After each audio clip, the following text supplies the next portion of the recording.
Boleh yang Mbak yang akun saya yang di komputer yang dijadikan co-host. Oh iya, yang ini ya.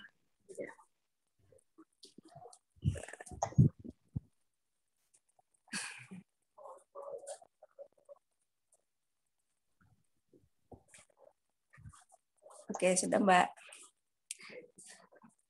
Nah ini ya untuk CP-nya Mbak Sabrina. Tadi ya udah dibacain. Lanjut aja Mbak. Bismillahirrahmanirrahim. Assalamualaikum warahmatullahi wabarakatuh. Waalaikumsalam warahmatullahi wabarakatuh. Waalaikumsalam warahmatullahi wabarakatuh. Ya, apa kabar teman-teman di sore hari ini? Bukannya masih pagi aja ya, karena biar semangat terus ya, semangat pagi. Jadi sampai kebelibet pas ngomong. Alhamdulillah sehat Mbak. Alhamdulillah sehat apa kabar? Alhamdulillah masih dapat perlindungan dari Allah Subhanahu Wa Taala, masih sehat di tengah kondisi yang kita tahu saat ini sedang cukup ini ya menegangkan. Tapi mudah-mudahan semua teman-teman yang hadir di sore hari ini mendapat perlindungan dari Allah, sehat selalu, apapun kondisinya, semoga tetap bisa mengambil hikmah dari setiap kejadian. Ya, terima kasih kepada ini Mbak Rima ikut mendoakan semoga Mbak Rima segera pulih kesehatannya, dilindungi terus, gitu ya, bisa melewati masa-masa ini dengan baik. Di sore hari ini saya berterima kasih sekali karena diberikan kesempatan untuk berbagi apa ya? Ya sharing sedikit gitu ya mengenai food preparation, kebetulan menjadi satu topik yang memang menjadi concern saya sendiri gitu. Perkenalkan sebelumnya saya Sabrina Lestari, tadi sudah diperkenalkan oleh Mbak Rina. Jadi kalau saya statusnya udah bukan ahli gizi, jadi mungkin pendidikannya latar belakangnya gizi, tapi secara profesi udah sertifikat prakteknya udah kadaluarsa gitu. Tapi nggak apa-apa, insya Allah mudah-mudahan ilmunya nggak kadaluarsa ya, justru bisa terus dapat ditambah lagi. Oke, bismillahirrahmanirrahim, kita langsung mulai aja ya, Mbak. Iya, boleh. Iya, Mbak. Boleh ya, ini kita ada berapa orang yang hadir di sini? Sekitar 12 ya, mungkin ada sekitar 10 kurang lebih. Sebelum mulai, boleh ya saya mau ajak teman-teman yang hadir di sini untuk mengisi, kita main kuis sebentar, boleh ya? Sebelum kita masuk materi, kita main kuis sebentar. Saya share link kuisnya di kolom chat.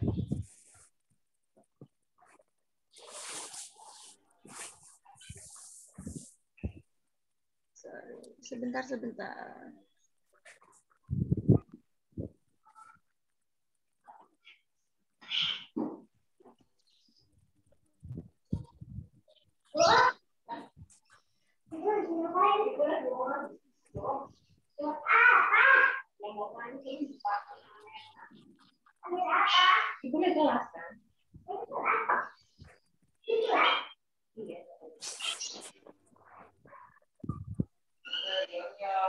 Ion, lagi kenalan sama siapa? Bisa dibuka nggak linknya ya? Mudah-mudahan bisa ya.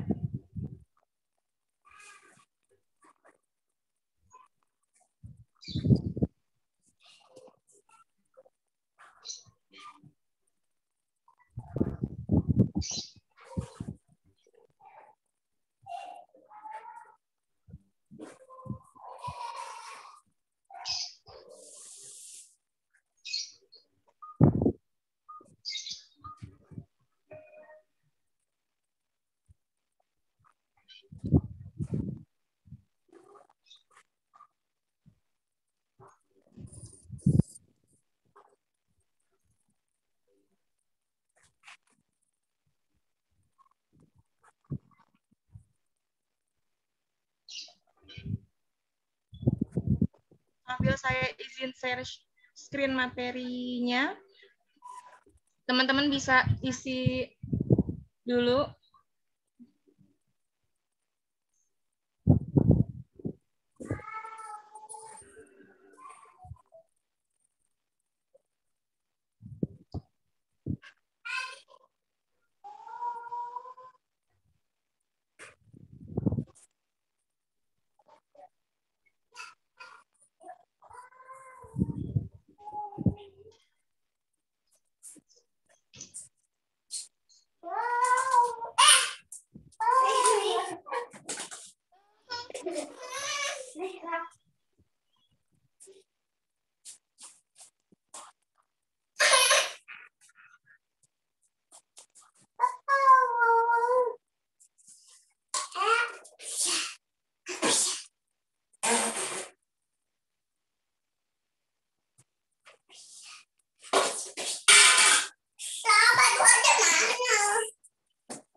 Bisa diakses nggak linknya, teman-teman? Bisa, Mbak. Udah tak isi. Oke.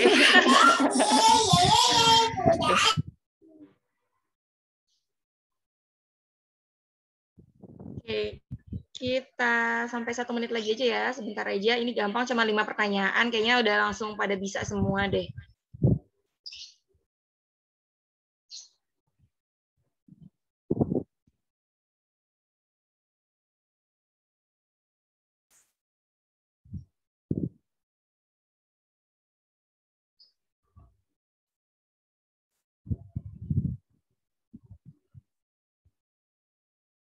Udah ya, kira-kira ya? Sudah semua isi? Oke, sambil jalan isinya, langsung aja saya mulai ya. Ini kita sampai jam berapa? Maaf, Mbak Rina. Sampai jam 4:30. 4:30. Ini materinya agak banyak, tapi mudah-mudahan bisa saya sampaikan semua dengan cara yang simpel. Oke, bismillahirrahmanirrahim. Materi sore hari ini kita mau belajar bersama mengenai food preparation. Kayaknya sih sejak pandemi, kita udah hampir 2 tahun ya lewatin pandemi ini, kayaknya udah jadi satu kebiasaan baru gitu ya, mungkin bagi yang belum pernah mencoba, atau mungkin sudah menjadi kebiasaan lama yang terus di-upgrade lagi mengenai food preparation ini. Karena kan di tengah kondisi pandemi seperti ini tentunya lebih aman untuk kita membeli bahan makanan sendiri, misalnya beli bahan makanan, mengolah sendiri di rumah gitu ya, tidak terlalu sering untuk keluar untuk ke pasar atau ke pusat perbelanjaan yang penuh dengan kerumunan. Nah, ini ada yang pernah, mungkin pasti kayak ada ini menjadi satu, bukan momok ya, kayak satu yang jadi pertanyaan ibu-ibu gitu ya, bingung mau masak apa, kemudian udah bingung nih, udah ketemu nggak bingung lagi, ternyata belanja bahan makanannya kebanyakan gitu. Terus pas disimpan di kulkas, di lemari pendingin, kok kepenuhan gitu kan. Nah, akhirnya adalah bahan makanannya terbuang karena busuk, terlalu lama tersimpan. Ini kurang lebih realita yang ada yang kita alami bersama ya, nggak cuma saya juga masih suka ngalamin seperti ini. Oke, nah sore hari ini ada 3 topik, ada 3 poin besar gitu ya yang harus kita tahu mengenai food preparation. Pertama, apa sih food preparation itu gitu. Kemudian kenapa kita harus belajar mengenai food preparation? Tidak hanya belajar sih sebenarnya, tapi juga harus praktik gitu ya, aplikasi dari ilmu yang sudah dipelajari.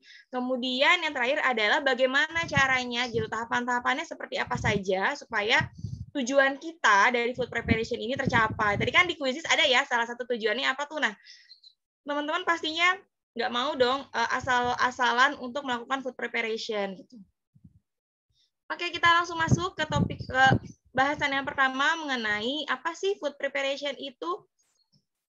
Nah, ini ya, jadi kalau banyak orang mungkin fokusnya di food preparation adalah penyimpanan gitu. Yang selalu banyak ditanyakan sama ibu-ibu itu adalah, Mbak, kalau nyimpen ini bahan makanan A itu di mana ya? Bagaimana caranya gitu. Kemudian bertahan berapa lama gitu. Itu pertanyaan yang umum yang banyak sekali ditanyakan oleh ibu-ibu. Padahal sebetulnya food preparation itu tidak hanya sekedar untuk penyimpanan bahan makanan gitu ya. Kalau dari bahasanya penyimpanan itu lebih ke food storage, bagian dari food preparation.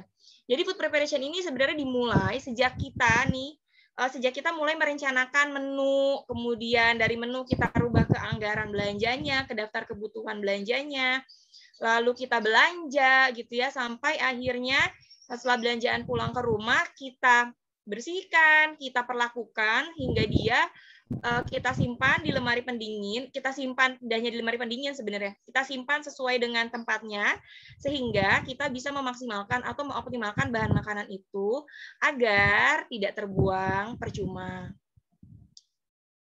Nah, kedua adalah, nah ini yang lebih penting sebenarnya. Kenapa sih ada yang bilang saya udah food prep nih minggu ini, besoknya males, atau besokannya nggak jadi lagi. Udah sebulan food prep terus-terusan, bulan depannya skip lagi gitu ya. Nah, balik lagi, setiap kita melakukan sesuatu, itu memang harus didasari dari niat dulu yang kuat gitu ya. Jadi strong why, apa sih alasannya teman-teman itu mau melakukan food prep?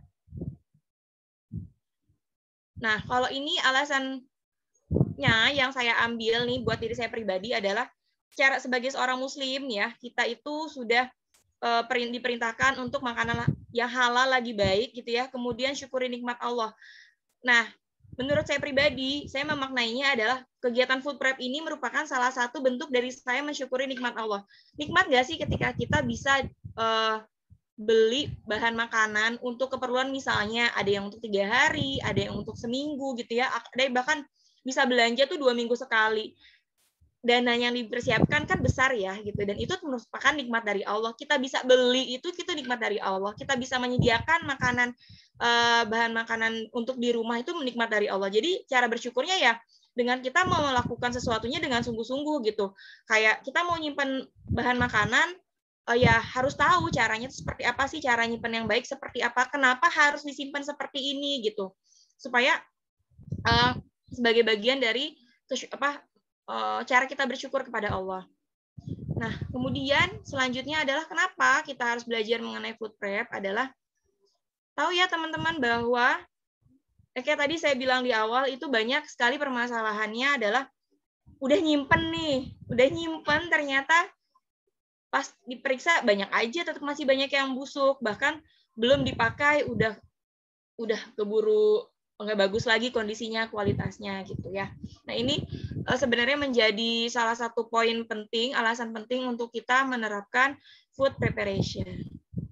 Ya, mudah-mudahan silakan teman-teman tentukan strong why-nya teman-teman sendiri supaya nanti ketika mulai lelah, kok rasanya capek ya food prep itu gitu, kok kayaknya ya kan harus menyediakan satu waktu khusus gitu ya untuk food prep, itu rasanya nggak gampang ya gitu. Ada kalanya kita ngerasa down gitu ngelakuinnya. Nah, ini strong why ini yang akan membuat kita untuk bisa terus bertahan sampai akhir. Karena ini gini, food prep ini bukan hanya sekedar sekali ngelakuin udah gitu ya berhasil, enggak. Ini tuh kita berharapnya untuk menjadi satu kebiasaan. Saya tuh ngelakuin food prep sejak nikah. Jadi sebelum menikah saya cuma lihat dari ibu saya kalau ibu tuh tiap seminggu sekali ke pasar beli bahan makan disimpan gitu ya. Terus hari berikutnya nggak usah ke pasar lagi. Jadi tinggal masak aja. Kemudian juga karena saya tadi awalnya nggak suka ke pasar, jadi ya kalau ke pasar seminggu sekali kenapa harus tiap hari gitu kan. Ya ternyata banyak manfaat, banyak hikmah yang bisa diambil ketika saya terus-menerus menerapkan food prep.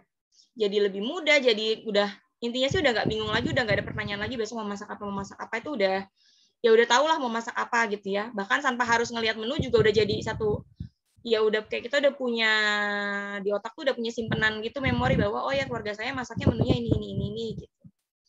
Nah, ini ya yang harus kita jadikan perhatian adalah jadi food prep ini bersinggungan dengan 3 hal, food waste ya, sampah sisa makanannya, kemudian food safety. Jadi nggak sekedar hanya nyimpan, tapi kita juga harus tahu kenapa sih harus disimpan, bagaimana sih cara menyimpan yang aman gitu ya. Jadi nggak hanya asal simpan. Kalau Nusarara bilang nggak boleh asal makan, jangan asal makan.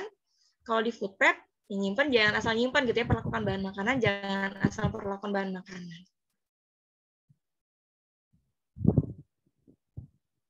Nah, ini kurang lebih tahapan food prep yang keluarga kami lakukan gitu ya, mulai dari merencanakan menu mingguan gitu, kemudian dengan memanfaatkan bank resep.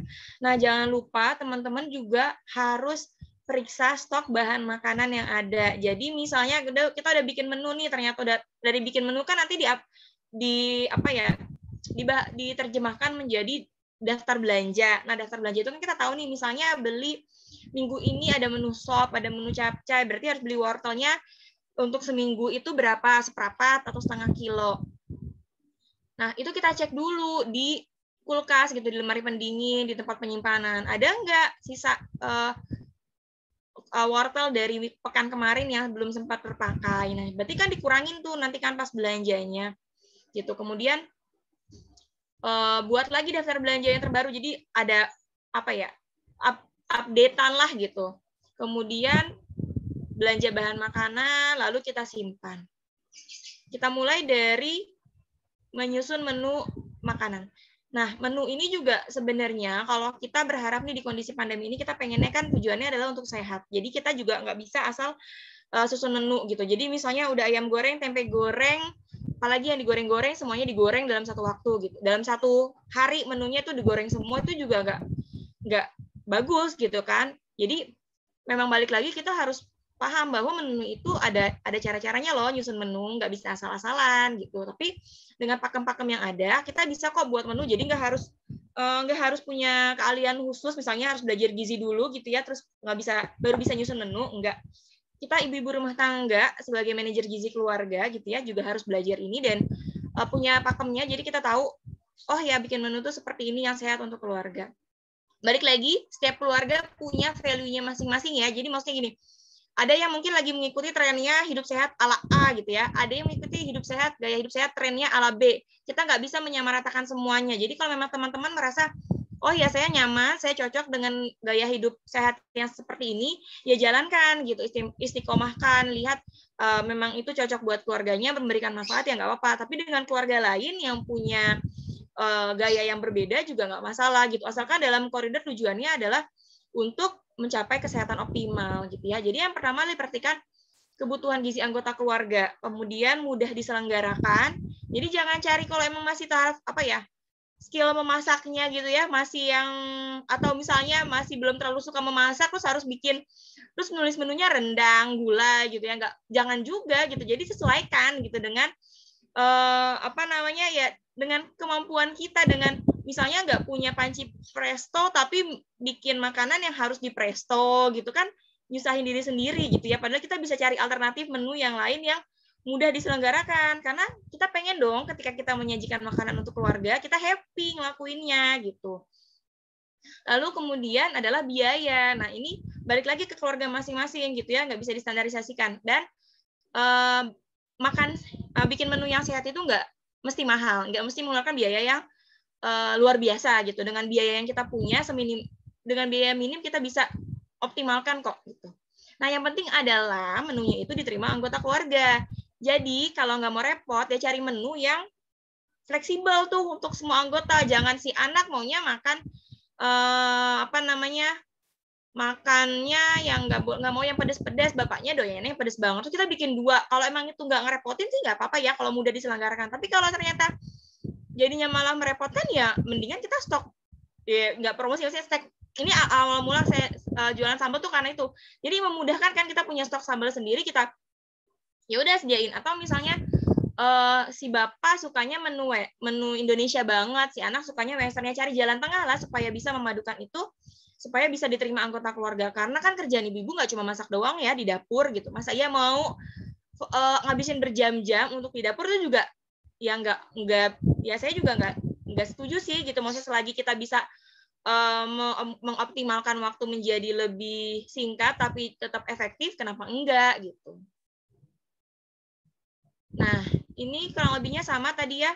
Saya biasanya punya jadi perencanaan menu itu dilakukan bisa dari 3 hari, 5 hari, 7 hari, 10 hari. Ini namanya siklus menu. Jadi boleh, mau 1 hari juga nggak apa-apa. Tapi kan repot ya, bikin menu 1 hari, bikin menu 1 hari gitu.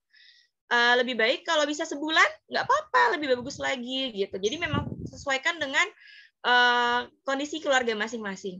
Buat bank resep ini kalau saya menjadi satu kunci gitu ya, kunci untuk saya nggak pusing-pusing lagi mikirin menu.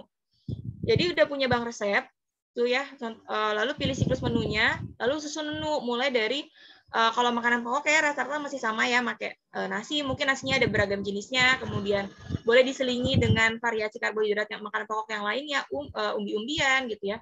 Kemudian lauk hewani, lauk nabati, sayuran, buah, dan selingan bila diperlukan. Perhatikan variasi bahan makanan, cara memasak, dan kebutuhan gizi anggota keluarga. Jadi variasikan, kalau udah menunya ayam goreng, jangan tahunya digoreng lagi gitu ya, kalau bisa. Kalau nggak bisa ya kita berproses semua ya nggak apa-apa gitu. Tapi paling nggak teman-teman udah tahu bahwa oh nanti aku mau berubah untuk lebih baik lagi. Nah, ini saya biasanya biasanya nulis di bullet journal, itu ada nggak bawa bullet journal, listnya gitu ya. Jadi ini contohnya yang sudah diketik gitu. Jadi ayam, misalnya ayam apa jenisnya, macam-macam kan, ayam goreng, bumbu bacem, merica, woku, bla bla bla segala macam, kita list semuanya.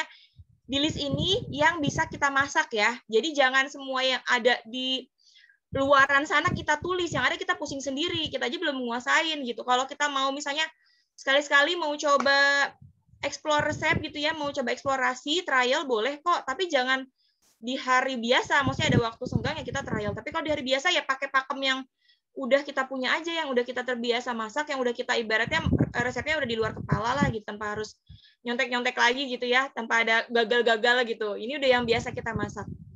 Jadi mulai dari ayam, jenis ikan, seafood, daging, telur, dan lainnya, sampai sayur, jenis sayuran yang berkuah, tumis, buah-buahan, selingan. Nah, ini contoh resep mingguan. Biasanya saya buat di bullet journal. Saya agak nggak terlalu suka bikin menu diketik gitu ya. Jadi biasanya saya tulisnya di buku tulis, di buku jurnal.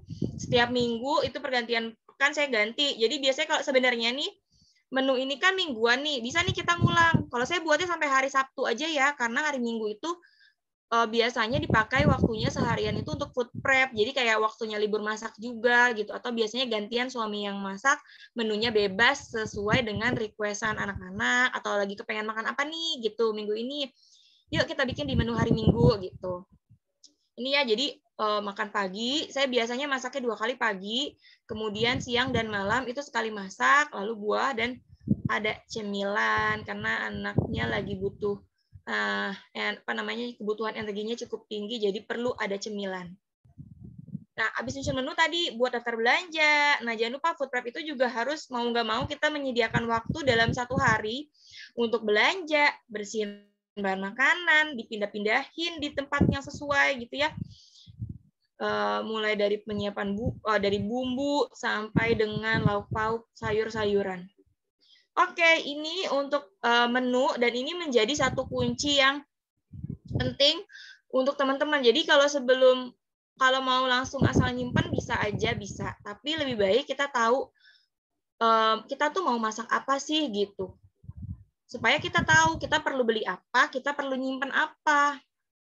Berapa banyak yang mau disimpan gitu. Nah, lanjut ya, kita ke persiapan bahan makanan. Jadi tadi udah mention menunya, kita mulai ke nyiap-nyiapin nih, udah dari belanja kan, udah menunya udah ada, kita udah tulis daftar belanja, kita belanja ke tempat perbelanjaan atau belanja online, kemudian kita pulang ke rumah. Nah, kita siapin sekarang gitu untuk disimpan. Apa sih yang perlu dipersiapkan? Yang pertama adalah talenan, pisau, saringan, mangkuk, lap bersih, wadah penyimpanan. Wadahnya bisa pakai wadah apa aja, mau punya yang mahal, yang murah, silahkan digunakan. Oh, kemudian alas ya, alas untuk wadah tempat penyimpanan makanannya. Lebih baik sih gunakan yang bisa digunakan kembali, jadi nggak sekali pakai gitu. Jadi supaya lebih, ya kan tujuannya buat mengurangi food waste ya, sama aja dong kalau kita pakainya yang sekali pakai jadi nambahin waste yang lain gitu. Kemudian kita juga harus perhatikan daya tampung kulkas. Jadi teman-teman harus bedakan. Misalnya ada yang nge-share ya, oh seminggu belanjanya sekian banyak, cukup gitu ya, ditaruh di kulkas. Ternyata kulkas saya 1 pintu, kulkas dia 2 pintu, kulkas dia pun 1 pintu yang berapa liter kapasitasnya. Kulkas yang lainnya 2 pintu yang berapa liter kapasitasnya, kan beda-beda. Jadi kita pun akan ngikutin gitu. Nggak akan sama satu keluarga dengan keluarga yang lainnya. Nah, ini pentingnya perencanaan menu dan daftar belanja. Kemudian, ini jangan lupa nih ya teman-teman, lemari pendingin itu memang satu alat yang krusial banget untuk menyimpan bahan makanan kalau kita mau menyimpan dalam jangka waktu yang lama, misalnya seminggu gitu ya. Ini emang cukup penting untuk kita punya. Pastikan suhu kulkasnya stabil, tidak terlalu penuh gitu. Nah, selanjutnya, nih jangan lupa sebelum kita pegang-pegang bahan makanan, mau disiap-siapin, disimpan-simpenin, pastikan kita harus cuci tangan dengan air mengalir dan sabun. Kayaknya sih kalau di kondisi pandemi ini udah jadi satu kebiasaan baru ya, gitu. Udah biasa lah gitu ngelakuin ini. Nah, kemudian cuci peralatan sebelum dan setelah digunakan. baiknya sih cuci sayur dan buah sebelum dikupas. Cuman kalau misalnya memang mau nyimpan dalam keadaan nanti sayur ada nyimpan dalam keadaan belum dicuci ya nggak masalah. Hanya perbedaan nutrisinya. Nah, ini yang lagi hangat nih kayak di sosial media yang boleh nggak cuci daging, cuci unggas, cuci telur gitu. Ini banyak banget pertanyaan nih.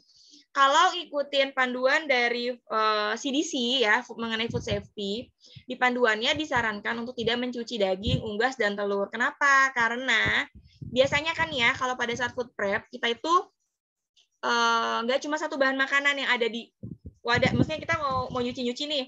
Biasanya kan nggak cuma ada satu bahan makanan ya. Biasanya kita bawa tuh sekalian gitu, kita cuci sekalian. Nah, yang dikhawatirkan adalah ketika kita cuci daging, unggas, dan telur, ini semua kan ada mengandung bakteri. Nanti si bakterinya ini terciprat ke wastafel tempat kita sedang membersihkan gitu ya, tentang mencuci. Kemudian ada bahan makanan lain di sekitarnya ikut terciprat, jadi mengkontaminasi, khawatirnya mengkontaminasi. Tapi kalau teman-teman bisa pastikan, biasanya kalau cucinya itu langsung kering gitu, maksudnya bukan langsung kering, jadi dicuci, dibersihkan, kemudian pastikan ditiriskan dengan optimal juga. Terus wadah area tempat kita mencuci bahan makanannya ini pastikan tidak akan mengkontaminasi yang lain gitu ya. Nah, ini jadi PR tersendiri gitu. Kalau saya sih nggak masalah ya. Kalau saya sih cukup dibersihkan, misalnya kayak daging, saya cukup dibersihkan aja luarannya gitu. Kalau belinya di supermarket nggak perlu dicuci lagi kayaknya, itu karena udah kondisinya udah dalam kondisi bersih. Ya, ini kemudian kita bahas ini dulu ya, kita bahas pakem-pakemnya dulu supaya jangan sampai nanti nyimpennya asal gitu. Jadi kita bahas pakem-pakem dulu. Nah, ini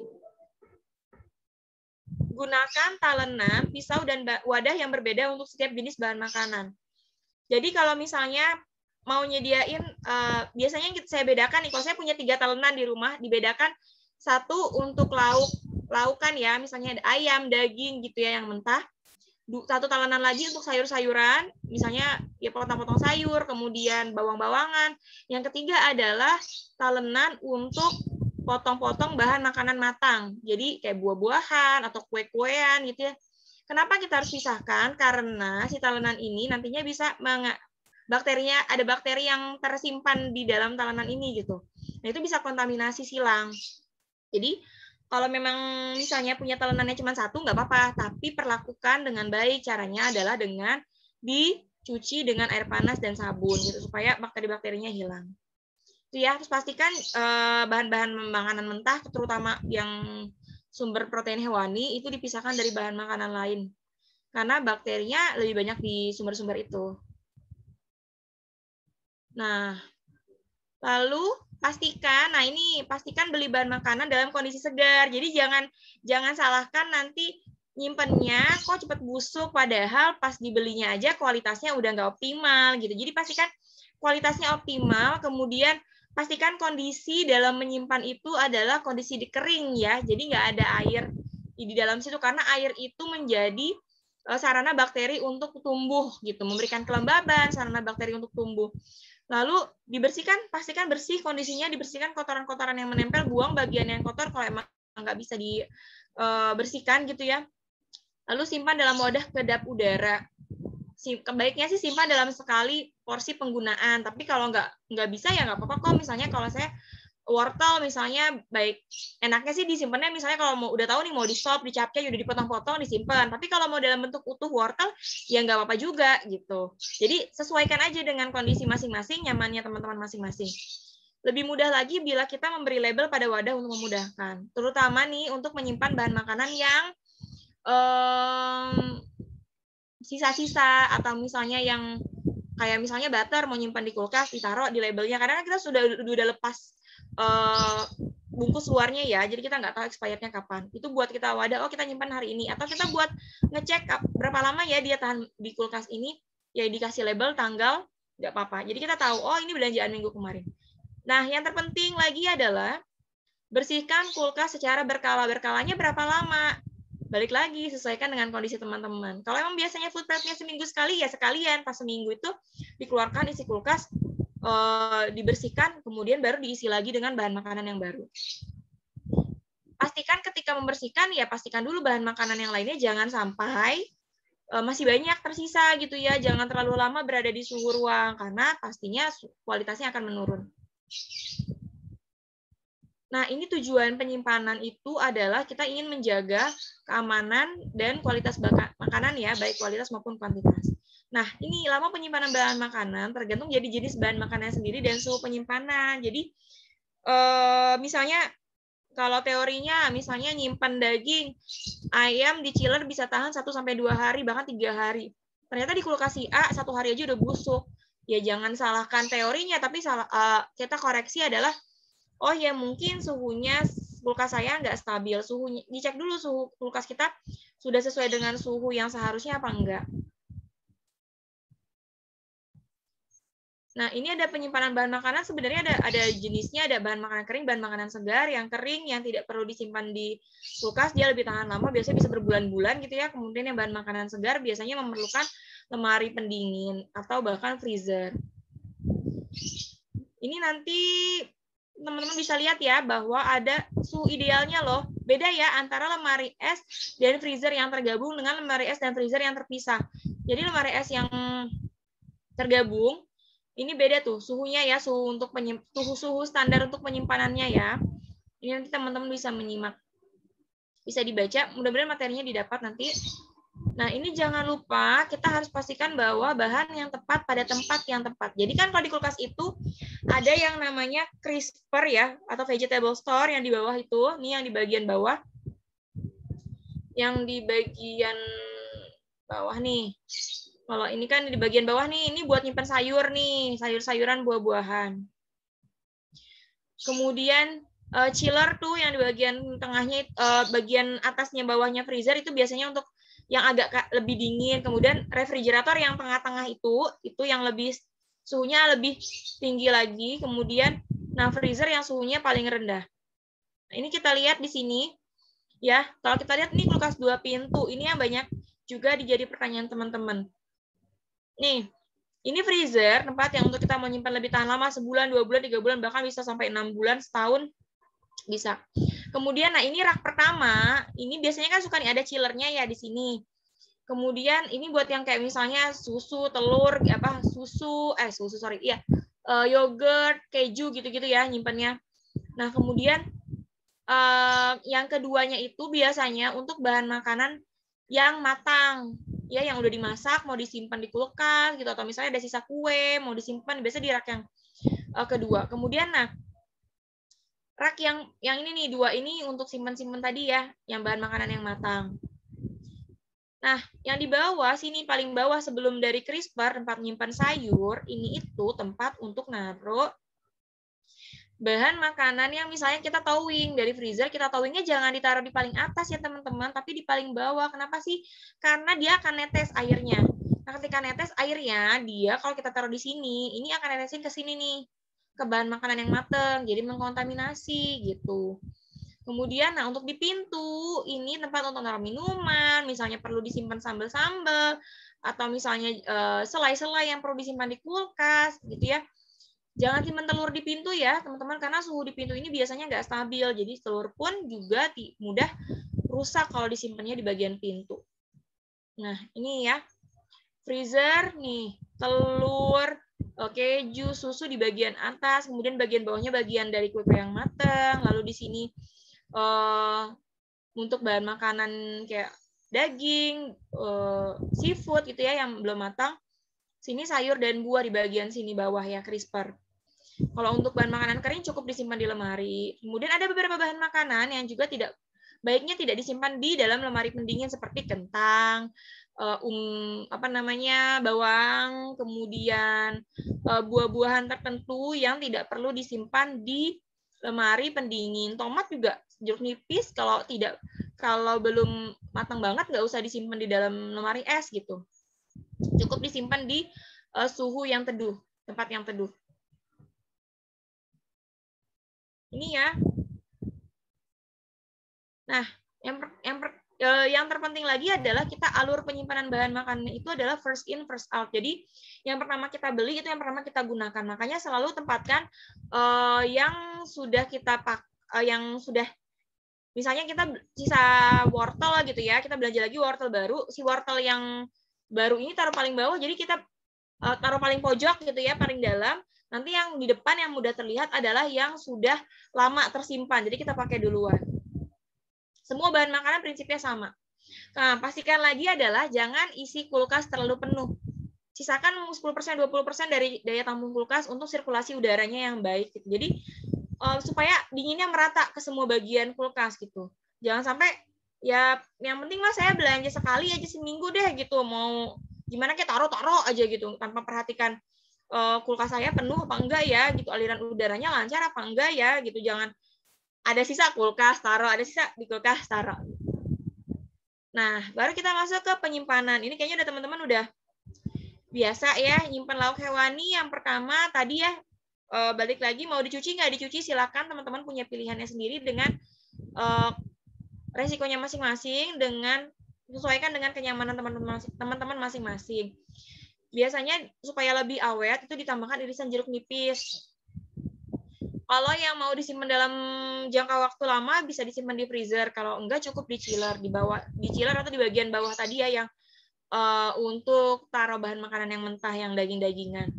Terus untuk dari yang freezer mau dimakan besok harinya kita turunkan dulu di bagian bawah, kita thawing namanya, untuk supaya dia kembali ke suhunya lebih tinggi ya, jadi udah nggak beku lagi gitu. Baiknya disimpan dalam per porsi, jadi kita nggak perlu masukin bahan makanan yang sudah keluar dari freezer untuk disimpan lagi di freezer, itu nggak disarankan. Nah, ini biasanya saya udah bagi per porsi karena udah tahu mau masak apa, masak apa. Atau mau diungkep, udah mau dibumbuin segala macam, boleh banget, nggak apa-apa, nggak masalah. Silakan sesuaikan. Nah, ini tabel apa ya, standar ya. Berapa lama sih boleh disimpannya, berapa lama sih bertahannya. Ini nanti teman-teman bisa baca yang mana yang boleh disimpan di kulkas, yang mana yang enggak. Kalau telur jangan sekali-sekali disimpan di freezer dalam bentuk utuh ya. Silahkan kalau mau dipecahkan dulu, dipisahkan kuning dan putih gitu ya, disimpan, atau dipisah udah dipecah, disimpan kuning putihnya dicampur nggak apa. Tapi jangan sekali-sekali menyimpan dalam bentuk masih ada cangkangnya. Ini nanti bisa dibaca. Nah, lalu tadi lauk hewaninya sudah, tempe tahu. Boleh, biasanya tahu saya rebus atau saya kukus dulu, 5 menit aja sebentar. Atau kalau tempe yang masih ada bungkusnya daun, langsung aja simpan dalam wadah gitu. Nanti pas mau dipakai, diambil lagi, potong, taruh lagi, bungkus lagi dalam daun. Nggak perlu dikasih alas, karena kan tempenya udah dibungkus daun. Nah, ini cara cabai yang paling aman, paling oke ya. Saya praktekinnya ini. Jadi tangkainya dicabut, pastikan cabainya kondisinya semua dalam kondisi bagus ya.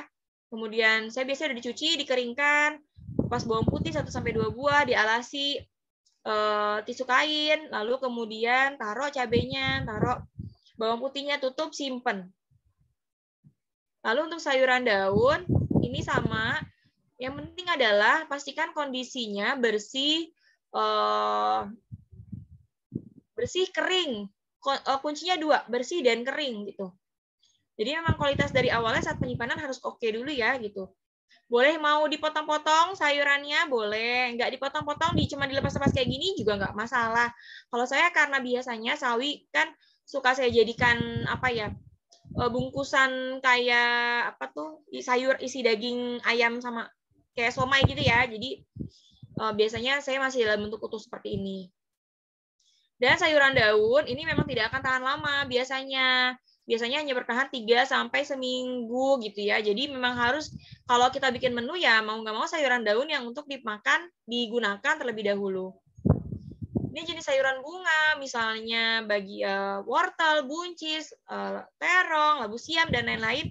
Sama prinsipnya, bisa dicuci atau nggak dicuci, intinya harus dalam kondisi kering, kemudian simpan dalam wadah kedap udara gitu ya. Nah, tomat, terong, timun itu juga bisa disimpan di suhu ruang yang lebih teduh. Mau disimpan di kulkas juga bisa. Tapi jangan disatukan dengan bahan makanan yang lain karena dia ada mengandung gas etilen yang bisa menguap, yang memudahkan untuk bahan makanan lain cepat busuk. Ini toge, saya rendam air, alhamdulillah. Tapi harus catatannya ya ganti air setiap 3 hari kalau kita mau nyimpan lebih dari 3 hari. Tapi biasanya toge saya pakai lebih dulu untuk menu yang lebih dahulu gitu. Nah, ini bumbu dapur kayak jahe, kencur, lengkoas, lain-lain ya. Kalau ini nih di luar negeri itu bisa disimpan di vodka. Kalau kita kan nggak mungkin. Tapi saya pernah coba simpan di air. Dalam air ini bisa kok bertahan lumayan lama dengan catatan ya itu tadi airnya diganti per 3 hari. Nah, bumbu dapur yang kayak daun salam, daun jeruk, serai, ini disimpan dalam plastik klip di freezer. Jangan lupa ambil sesaat sebelum digunakan ya, jangan dikeluarin dulu, terus nanti baru diambil. Jangan, nanti dia jadi layu lagi, kita masukin, walaupun tetap masih bisa beku, tapi kualitasnya sudah menurun. Lalu jamur, ini kalau kita jamur belinya dalam bentuk kemasan, simpan sama kemasan-kemasannya. Tapi kalau kita belinya di pasar, yang belum ada di dalam kemasan, kita bisa nyiapin kantong kertas gitu ya, kertas yang dibolong-bolongin sedikit untuk kita tutup. Disimpan deh, dijamurin di dalamnya gitu. Nah, biasanya jamur ini maksimal itu seminggu gitu. Dan dia nggak boleh dibekukan ya. Kalau yang bentuk segar, baiknya sih ditumis. Kalau udah ditumis, diolah baru disimpan di freezer nggak masalah. Jangan lupa simpan dalam kondisi bersih. Lalu ini nyimpen bawang-bawangan, kalau yang utuh disimpan di suhu ruang aja, di keranjang gitu ya, kan banyak besek-besek tuh. Simpan di keranjang, kemudian kalau yang lebih gampang lagi ya dibikin jadi bumbu dasar. Saya biasa bikin bumbu dasar merah, kuning, minyak bawang, saus sambal, saus tomat. Itu biasanya di rumah bikin. Nih, untuk yang mau coba resepnya, kayaknya ibu mah udah pada jago deh resep ini, pasti udah banyak. Ini saya bikin saus sambal, jadi udah berapa bulan ya, hampir berapa bulan, setengah tahun ini saya udah nggak pernah beli saus-sausan, saus sambal, saus tomat, jadi bikin aja di rumah, dan karena konsumsinya juga nggak terlalu banyak, jadi ya nggak masalah. Bikin sekali waktu, simpan, aman, udah pakai tinggal ambil dari kulkas. Nah, ini untuk buah-buahan, ada buah yang perlu disimpan di kulkas, ada yang perlu disimpan di di suhu ruang gitu ya. Karena mengandung gas etilen di beberapa buah yang mempercepat pematangan beberapa buah lainnya kayak apel, alpukat, pir, pisang, tomat. Ini tinggi etilen yang bisa bikin bahan makanan yang lain, sayur-sayuran dan buahan yang lain bisa cepat busuk. Gitu teman-teman. Bagaimana dengan buah potong? Buah potong boleh disimpan, dipakai wadah atau bungkus dengan plastik wrap, simpan di lemari pendingin. Tapi untuk yang jenisnya kayak apel, pir, yang ketika dikupas itu dia mengalami browning, oksidasi, jangan sekali-sekali. Saran saya sih baiknya langsung dikonsumsi habis ya, jadi jangan dibiarkan berubah warna jadi coklat. Oke, itu aja untuk materinya. Yuk, sekarang kita saling berbagi pengalaman menyimpan bahan makanannya. Seperti apa, teman-teman?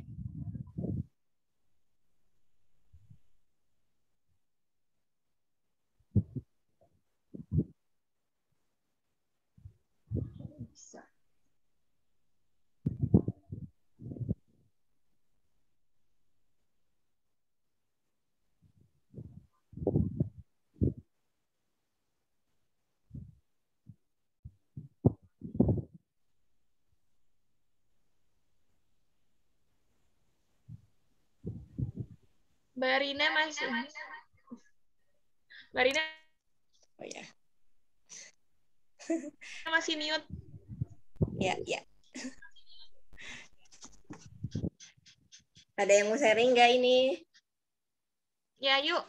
Siapa tahu ada ilmu ada pengalaman-pengalaman baru, karena food prep ini sebenarnya kita tahu pakemnya gitu ya. Prakteknya adalah pasti hasilnya akan berbeda dengan satu keluarga dengan keluarga yang lain gitu. Jadi memang harus sering sharing pengalaman supaya memperkaya wawasan kita, memperkaya pengetahuan kita tentang food preparation ini gitu.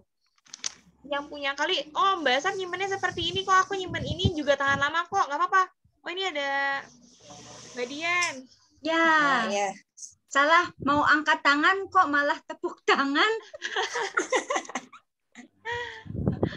Oke, saya mau share Mbak. Jadi saya itu kalau sayuran memang tidak pernah cuci, tapi kalau nanggung nih masaknya kelebihan motong gitu kan, itu nggak apa-apa saya cuci, tapi pastikan kering dulu sebelum masuk kembali ke kulkas. Saya kalau storing sayuran nggak pernah dipotong, Jadi nggak pernah dicuci, saya pastikan itu kering.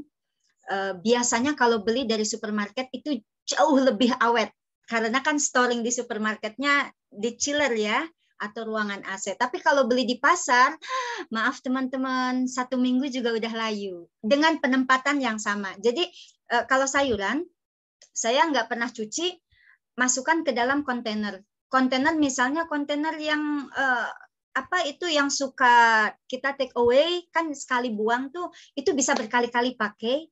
Dan toge, selama toge itu tidak basah, itu bisa 8 hari. Cesim saya bisa 2 minggu awet. Kalau si cabai itu, yang penting kalau udah 1 minggu kita lihat si cesim atau cabai itu sama kita dielap. Kalau udah sedikit membasah, simpen lagi storage bisa 2 minggu. Kacang panjang, nah kalau salam, saya nggak pernah diapa-apain, Mbak. Jadi si salam itu tetap hijau tapi kering. Selama pada saat kita masukin ke dalam kulkas, itu tidak basah dan tidak pernah kena air. Jadi 1 bulan memang mengering, tapi tetap hijau, nggak pernah hitam. Kalau kena air pasti hitam. Demikian juga sereh, saya tidak apa-apain. Yang penting dia kering, simpan aja terbuka di situ dengan salam, jahe gitu kan. Nah itu bisa sampai 2 minggu. Itu sharing saya. Terima kasih. Terima kasih Mbak Dian. Wah, Masya Allah. Iya bener banget. Jadi udah asal kita udah tahu apa ya prinsipnya ya Mbak, simpan dalam kondisi bersih, kering gitu ya. Udah dua itu aja deh pegang pakamnya. Kalau untuk sayuran itu udah insya Allah aman. Jadi nggak perlu jadi karena mau food prep. Nih saya ini ya. Karena mau food prep, jadinya beli kontainer baru yang sebenarnya ya balik lagi ya. Maksudnya kita kan berharapnya balik ke materi Mbak Evi ya. Kita kan nggak mau nambah-nambahin sampah lagi kan gitu. Jadi kalau selama masih bisa pakai yang ada di rumah, yang tadi dari take away, saya juga banyaknya dari kayak kan banyaknya tetangga ngasih nasi kuning sekarang udah pada pakai box tin wall itu, pakai aja yang ada. Jadi nggak perlu beli-beli yang baru. Kemudian paham prinsipnya. Nah tadi benar tuh saya lupa sampaikan bahwa penting untuk kita cek secara berkala bahan makanan yang ada di kulkas. Jadi biasanya yang sering kelupaan adalah misalnya nih, oh ya wortel tahan seminggu, tapi seminggu itu kita nggak pernah ngelihat lagi gitu.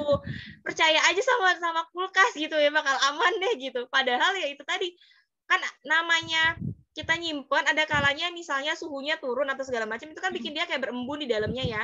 Ya memang harus rajin kita lapin bagian luarnya, ganti alas kalau perlu kalau memang basah gitu ya karena ya balik lagi ya memang itu yang diperlukan gitu. Memang nggak food prep itu bukan sesuatu yang instan untuk dilakukan gitu ya, tapi demi manfaat yang lebih optimal yang lebih banyak pasti ada kerja keras yang harus dilakukan gitu.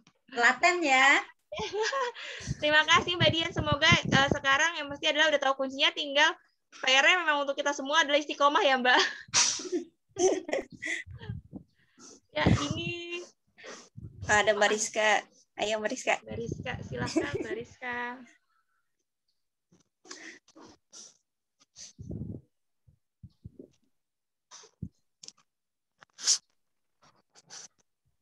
Mbak Rizka. Udah open mic.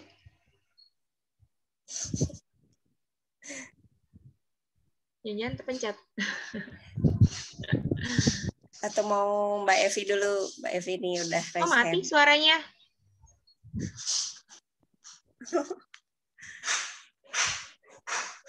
Oke, Mbak Evi dulu aja kali ya. Nanti Mbak Rizka setelah Mbak Evi. Kenapa sih itu banyak? Jangan ribut sama banyak.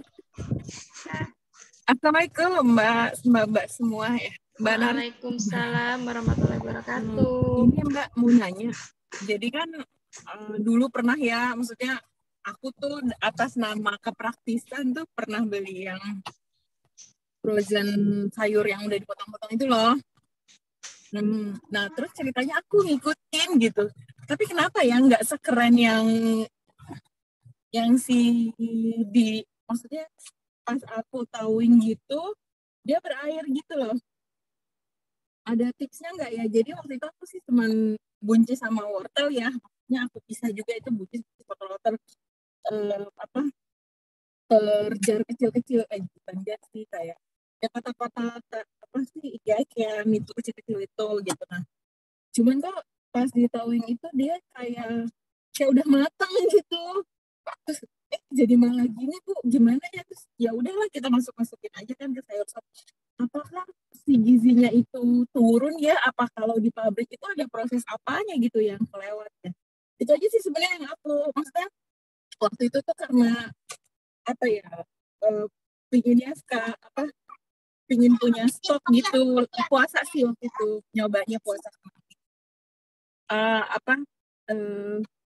Kenapa begitu ya? Maksudnya ada secara keilmuannya enggak, Mbak? Terima kasih. Terima kasih Mbak Evi. Nah, ini ada sebenarnya di food safety itu ada ya Mbak, semakin besar luas permukaan bahan makanan, itu semakin mudah si bakteri atau misalnya menyebabkan kelembapan. Kayak misalnya gini, kalau kita simpan buah misalnya wortel dalam bentuk utuh, itu kan dia punya luas permukaannya hanya si wortel itu ya, satu persatu wortel buah yang besar itu ya. Tapi kalau kita potong kecil-kecil, luas permukaannya jadi banyak dong, gitu. Nah, itu yang membuat lebih cepat busuk gitu. Pertama itu. Kemudian caranya gimana nih? Caranya itu biasanya kita blensing. Kita simpan di freezer. Gitu, di blensing, simpan freezer karena dia udah matang jadi nggak terlalu lama perlu proses thawing gitu. Jadi kalau sayur beku kan bisa langsung dipakai ya. Maksudnya langsung dimasak, nanti dia nggak kita thawing sebentar aja, nggak perlu sampai benar-benar suhunya turun gitu. Itu memang nantinya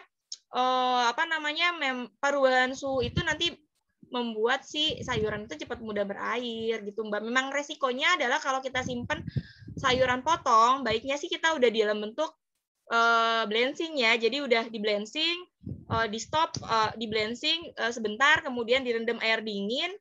Jadi proses pemasakannya berhenti, kemudian kita keringkan, kita simpan di freezer gitu. Itu lebih tahan lama sih gitu. Memang kalau kita lihat yang di pabrik pastinya beda Mbak, karena dia biasanya ada kayak proses pemvakumannya dulu gitu. Jadi udaranya tuh gimana ya, kalau kita di wadah dengan dia di plastik ya, ini beda nih. Antara kita pakai plastik sip sama wadah aja tuh ada bedanya. Kalau plastik sip pastikan kita harus mengeluarkan semua udara yang ada itu kan ya. Jadi sampai kempes gitu pelajaran menggembung. Sama kalau yang di pabrikan dia sudah ada proses itu gitu untuk mengeluarkan udara supaya meminimalisir, mengurangi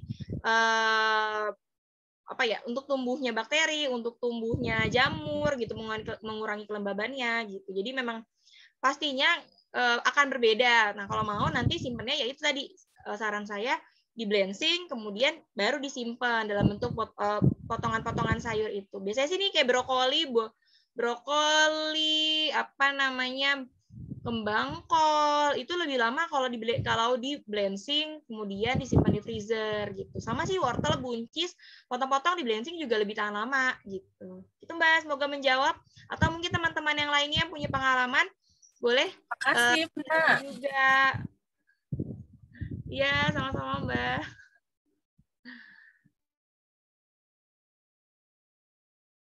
Mbak mau tanya, kedengeran nggak suaranya?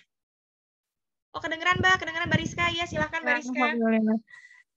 Saya kan pernah dengar Mbak, ini nggak tahu hoax, nggak tahu bener ya. Kalau untuk bawang merah, kalau dimasuk yang sudah dikupas itu dia mudah terpapar bakteri kalau nggak salah. Nah itu benar apa enggak? Nah terus kalau misalkan kita ada sisa bawang yang kita pakai, penyimpanannya bagaimana?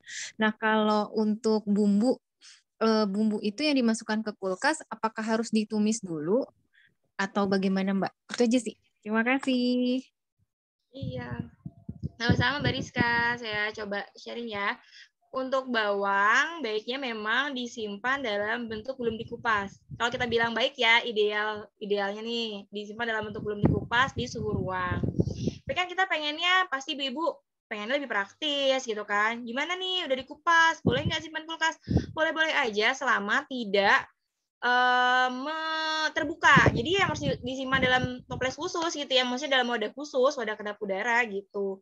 Dan dijauhkan dari bahan makanan yang biasanya bahan makanan matang, karena kalau dibilang bisa kalau udah diiris bisa nyebab ini ya mengikat bakteri gitu ya. Itu Iya, sebenarnya mengikat bakteri gitu ya kalau di luar sana ya gitu. Kalau di ini saya bicara teorinya dulu ya. Kalau teorinya itu sebenarnya dia ada mengeluarkan, kalau teorinya nih dia mengeluarkan aroma sebenarnya yang bisa mengganggu dari aroma bahan makanan yang lain. Jadi kalau dibilang bisa mengikat bakteri belum ada, kalau saya pribadi belum nemu di jurnalnya kalau emang dia mengikat bakteri gitu ya. Tapi kalau untuk disimpan di kulkas boleh apa enggak? Boleh, tapi ditempatkan di wadah khusus sendiri, dijauhkan dari bahan makanan matang. Tuh. Terus kedua, bumbu yang ditumis, baiknya ditumis atau enggak? Tentunya dengan menambahkan minyak, ya, udah ditumis berarti ya, justru pasti akan bisa memperpanjang masa simpan gitu. Makanya kalau ada teman-teman tahu masak bumbu-bumbu dasar, itu biasanya dia rata-rata udah ditumis duluan, udah dimasak gitu supaya masa simpannya lebih lama gitu. Karena kan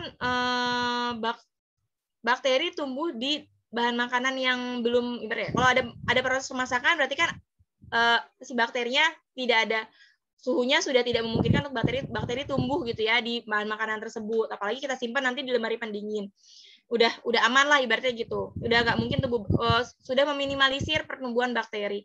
Tapi kalau belum dimasak berarti resikonya adalah si bakteri mudah tumbuh tadi karena bahan makanan itu ya jadi tempat yang asik buat bakteri tumbuh karena belum ada proses pemasakan. Itu sih Mbak, balik lagi sih ke pilihan teman-teman aja. Mbak Rizka misalnya nyamannya mau yang mana. Kalau misalnya mau pakai yang belum dimasak nggak apa-apa, tapi mungkin penyimpanannya jadi lebih pendek waktunya, nggak bisa disimpan dalam jangka waktu yang terlalu lama. Gitu. Untuk bumbu yang udah dimasak juga hati-hati ya, jangan ngandelin simpan di kulkas terus awet gitu. Pastikan wadahnya sudah disterilisasi, steril. Kemudian ambil dengan menggunakan sendok yang kering dan bersih. Kuncinya tadi kering dan bersih. Karena itu jadi sumber kontaminasinya dari sana biasanya. Gitu Mbak Rizka, semoga bisa menjawab. Ya, alhamdulillah menjawab Mbak. Terima kasih. Sama-sama. Ada lagi yang mau sharing? Gimana jadi semakin tercerahkan ya tentang food preparation. Mudah-mudahan ya teman-teman. Intinya sih, oh ya, saya mau share screen sebentar boleh ya Mbak Rina? Tadi ada yang ketinggalan Ya, sebentar. boleh. Nah, teman-teman, jadi ketika kita melakukan food preparation, jangan lupa kita juga harus evaluasi. Nah, apakah bahan makanan selalu habis sesuai waktu yang diperkirakan? Kemudian kita juga harus evaluasi apakah terdapat bahan makanan yang busuk atau menurun kualitasnya selama disimpan? Apakah ada kesulitan menemukan bahan makanan yang dibutuhkan saat akan memasak? Lalu,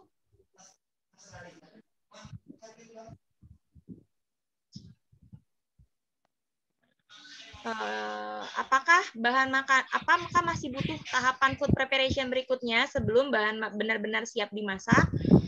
Seberapa banyak waktu yang kamu simpan dan seberapa menyenangkan kegiatan ini? Gitu. Jadi kan tujuannya ibu-ibu biasanya pengennya yang hemat waktu gitu ya. Ibaratnya kalau saya tuh food prep tuh kayak lagi nabung waktu gitu. Jadi ya satu harian deh apa yang untuk nyimpen untuk food prep, tapi hari berikutnya saya jauh lebih singkat gitu dalam proses penyediaan bahan penyelenggaraan makanannya dalam proses memasaknya. Jadi ya balik lagi teman-teman ngerasain nggak apa justru capek deh kalau food prep gitu, capek mendingan capeknya dibagi-bagi jadi 7 hari gitu ya, nggak apa balik lagi ke teman-teman sendiri seperti apa enaknya. Wah ini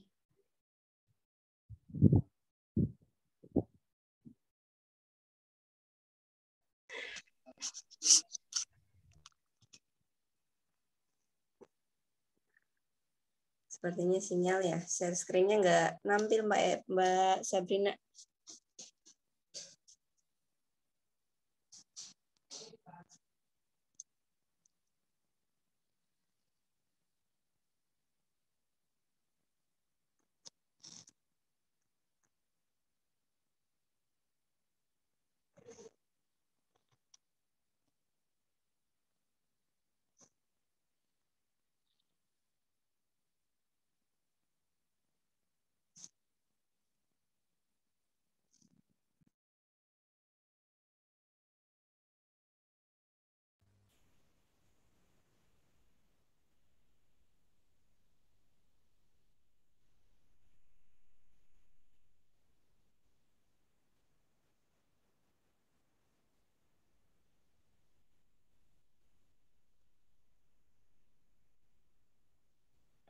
Mohon maaf ya teman-teman, ternyata di komputernya error lagi nih. Jadi intinya setelah kita melakukan food prep, kita udah praktek, kita juga harus evaluasi gitu ya praktek dari food prep kita. Apakah jangan-jangan kita masih banyak bahan makanan yang terbuang juga, kemudian menyenangkankah kegiatan ini buat kita gitu. Lalu intinya pada food prep itu adalah kita bukan berusaha untuk menimbun bahan makanan sebanyak-banyaknya, tapi bagaimana kita bisa mengelola dengan bijak, menyadari berapa banyak sih kebutuhan kita, seberapa banyak kebutuhan keluarga kita gitu. Supaya nantinya kita tahu kebutuhannya seperti apa, sehingga tidak memubazirkan bahan makanan dan waktu juga tentunya pastinya. Gitu ini. Oke. Itu Mbak Rina yang di komputernya masih nge-lag.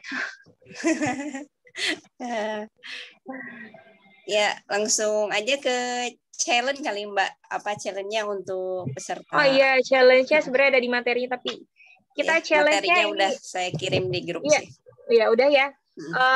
Jadi kan menu itu sebagai kunci dari teman-teman untuk melakukan food preparation. Jadi ya challenge-nya adalah silahkan teman-teman buat siklus menu sesuai dengan kondisi keluarga masing-masing, gitu ya.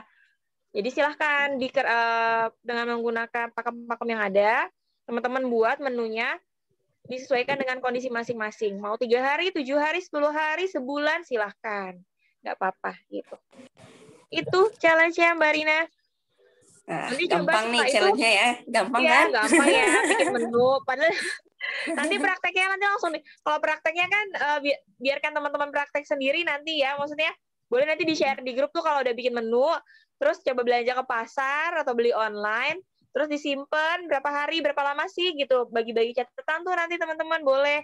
Aku nyimpen toge caranya gini nih. Oh, beratannya berapa lama. Itu jadi penemuan sendiri deh. Pokoknya jadi penemuan tersendiri gitu. Itu aja challenge-nya Mbak Rina. Semoga bisa membantu teman-teman untuk istiqomah dalam melakukan food preparation. Ya, terima kasih Mbak Sabrina untuk materi hari ini. Insya Allah materinya daging semua ini.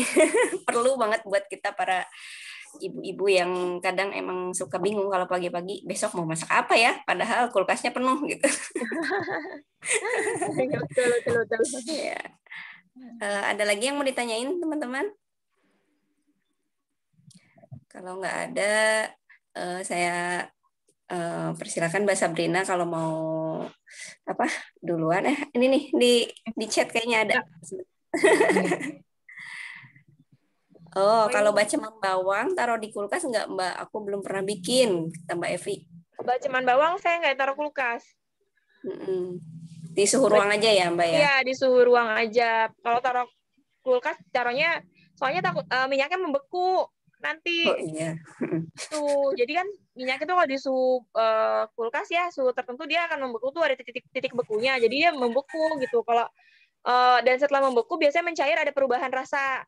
Biasanya nih kalau itu. Jadi ya ini kuncinya food prep adalah kita tahu berapa banyak sih kebutuhan kita gitu. Jadi bikin pun jangan yang penting sekalian bikin sekali banyak gitu ya. Nggak begitu gitu. Kalau emang kita perlunya seminggu hanya untuk 1 jar gitu, 1 jar 100 mili ya bikin aja segitu gitu, nggak apa-apa. Minggu depan kurang ya bikin lagi gitu. Kalau emang ya jadi jangan dianggapnya gini, udah tahu ilmu food prep terus jadinya bikin segambreng-gambreng gitu. Jadinya justru sebenarnya nih kalau buat saya pribadi ketika saya praktek food prep, ini adalah proses di mana saya mengenali diri saya. Banyak sih kebutuhan saya gitu. Apa sih yang saya suka, bahan makanan apa sih yang keluarga saya suka gitu. Itu jadi sebenarnya proses yang ada kayak apa ya, ada filosofinya gitu. Masing-masing tuh pasti akan merasakan itu. Kan bikin menu nggak mungkin kan asal bikin menu nanya dulu ke suami, nanya dulu ke anak-anak, minggu ini mau masak apa ya, Bunda punya list menu nih gitu kayak di restoran, ya pilih yuk hari Senin apa nih enaknya ya gitu. Jadi ada apa ya, bukan sekedar kita cuman sekedar tulis menu, bukan sekedar nyimpen ya gitu. Jadi yang saya pengen teman-teman punya apa sudut pandangnya lebih luas adalah ini tuh sebenarnya ada proses pemaknaan diri di dalamnya gitu. Jadi kayak oh ya, ternyata saya lebih nyaman sepasar seminggu sekali. Saya lebih nyaman, misalnya ke pasar 3 hari sekali. Itu kan tiap orang beda-beda gitu. Dan itu yang bisa tahu siapa? Teman-teman sendiri. Iya, betul. Cocok banget kan dengan kelas kita ini, jadi Iya. mengenali diri ya. Betul Mana banget. aktivitas yang kita suka sama enggak di food prep, nanti kan jadi ketahuan juga ya. Dan jadi tidak berlebih-lebihan ya Mbak Sabrina ya. Ya, itu juga penting banget gitu kan, kita dianjurkan untuk tidak nyambung boros sama ya. materi Mbak Evi kemarin. Jadi kita nggak nyampah gitu ya. Iya. Karena ternyata sampah yang paling banyak itu sampah dari sisa konsumsi organik loh ternyata teman-teman. Betul banget. Kalau kemarin udah diajarin bikin komposter, jadi nanti udah food prep, ada sampah-sampahnya dimasukinnya ke komposternya ya. Sekali dayung, jadinya kan sekali ngelakuin banyak hal yang bisa dicapai. Iya, betul. Mau nanya dong satu. Oh iya, silakan Mbak Nida. Oh iya, silakan. Untuk sayur, untuk menjaga kualitas gizinya, jadi baiknya itu dipotong atau tidak gitu. Soalnya sempat ngobrol juga sama temen ya, katanya memang proses kalau misalnya tidak langsung disimpan di kulkas kan bagusnya tuh kayak dicuci, kemudian baru dipotong, kemudian baru dimasak ya. Iya, maaf anak saya. Ya nggak apa-apa. Iya Mbak, silakan Mbak, lanjutkan Mbak. Jadi bagusnya itu utuhan dimasukin kulkas atau dipotong untuk menjaga gizinya. Jadi kan kita biar tahu gitu. Mungkin itu aja sih. Oke, terima kasih Mbak Nida. Jadi kalau kita lihat, kalau berdasarkan penelitian, memang baiknya itu adalah sayuran itu tidak kalau kita ada 2 tujuan ya, jadi balik kayak gini, mau menjaga nilai gizi dan menjaga daya tahan. Kalau misalnya mau dicuci dulu sebelum dipotong, itu jauh lebih bagus, gitu ya. Mau dipotong dulu atau dicuci, nilai gizinya pasti akan ada pengurangan, gitu ya, berkurang, tapi tidak signifikan, gitu. Jadi balik lagi, ini adalah pilihan teman-teman sendiri, mau pilih yang mana. Kalau mau dicuci dulu, nggak usah baru dipotong-potong, nggak apa-apa. Tapi kan memang akan lebih menghabiskan waktu ya, maksudnya nunggu kering dulu gitu, itu akan lebih menghabiskan waktu. Kalau memang teman-teman nyaman dengan seperti itu silahkan. Tapi kalau misalnya maunya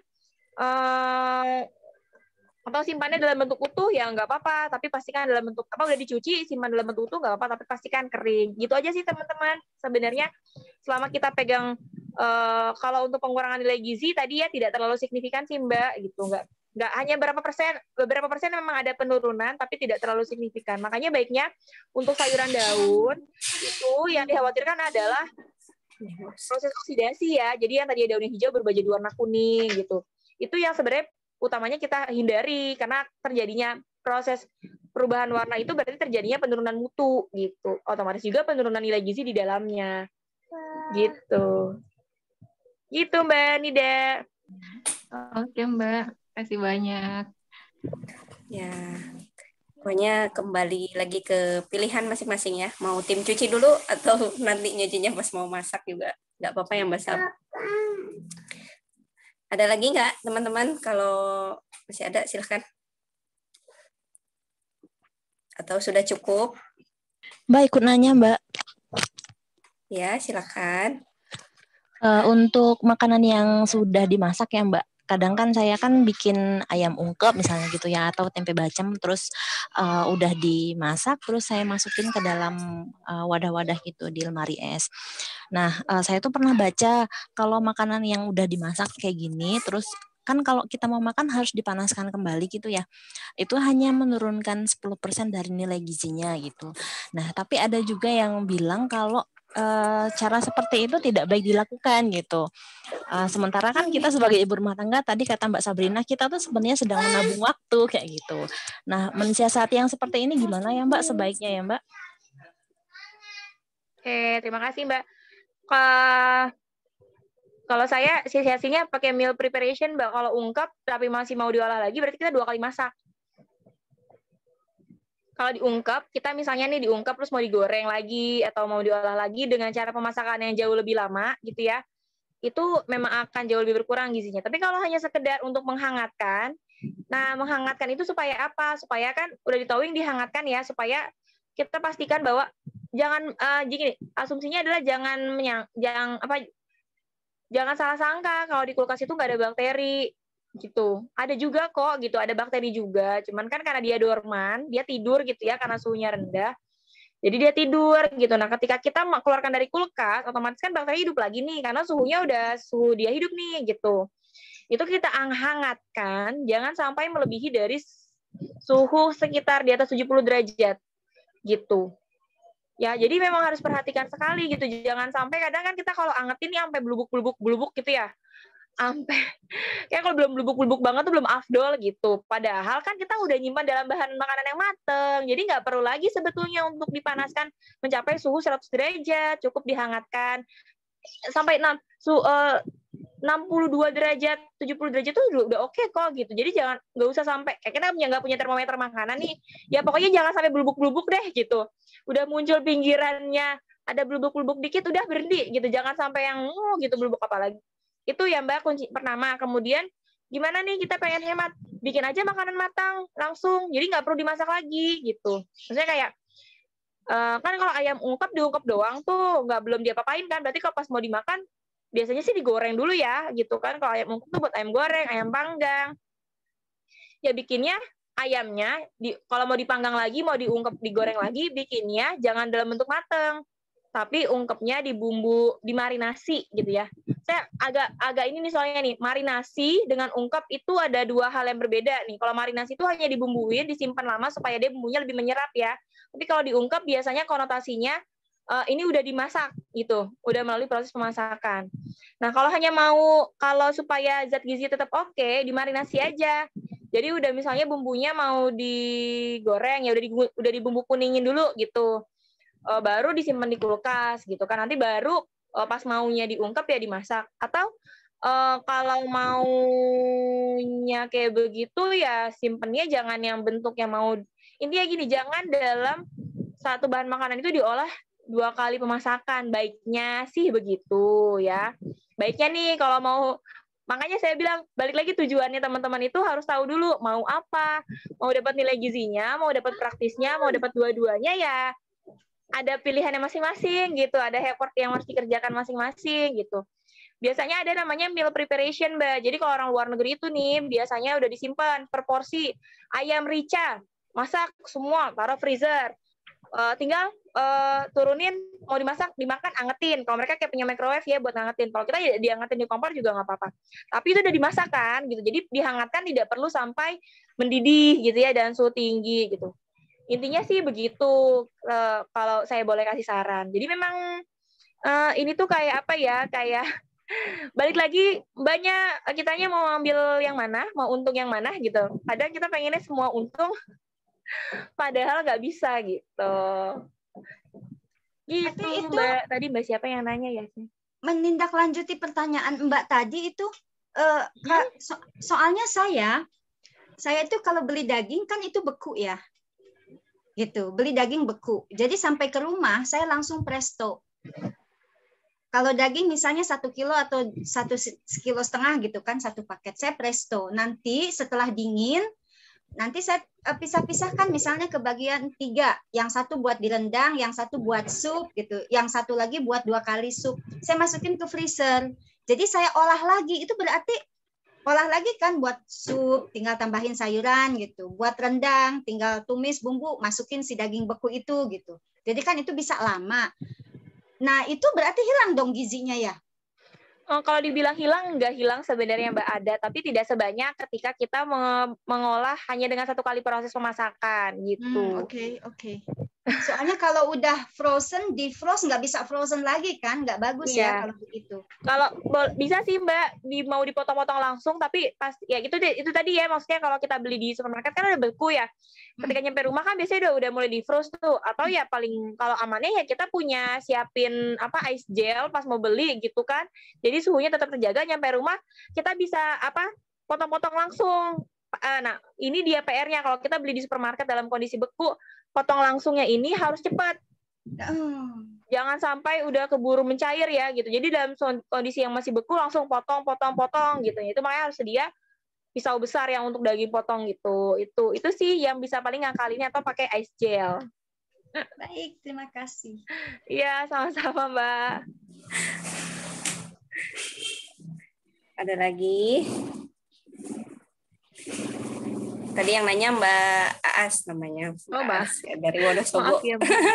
Oh, Wonosobo, tempat saya PKL. Ada lagi teman-teman? Atau sudah cukup? Mbak, nanti kalau mau nanya-nanya di grup boleh ya? Boleh, nanti kan Mbak Sabrina diajak ke grup. Grup peserta. Boleh, boleh. Biasanya pertanyaan banyak muncul ketika sudah praktek. Benar. Gimana? Ada lagi? Udah cukup ya? Sudah, kalau sudah nanti bisa sambil jalan, sambil banyak yang ditanyakan. Terima kasih ya Mbak Sabrina. Iya. Mbak Sabrina mau live duluan apa nunggu nih? Oh, iya. Saya ini ya, soalnya ada anak bayi sudah menanti. Oh ya udah. Menyusui. Terima kasih Mbak. Ya mohon maaf bila dalam penyampaian terdapat salah-salah penyampaian. Kesempurnaan milik Allah, kekurangan pastinya datang dari saya pribadi gitu. Terima kasih pada teman-teman sudah bersedia menyimak kita belajar bareng gitu ya. Masya Allah, semoga ikhtiar kita sore ini untuk belajar bareng dicatat Allah sebagai satu amal kebaikan ya teman-teman, dan juga sebagai motivasi teman-teman untuk bisa terus berproses menjadi menjadi manajer gizi keluarga yang bahagia gitu. Oke, saya izin pamit ya Mbak Rina dan teman-teman semua. Assalamualaikum. Ya, Mbak Sabrina. Waalaikumsalam.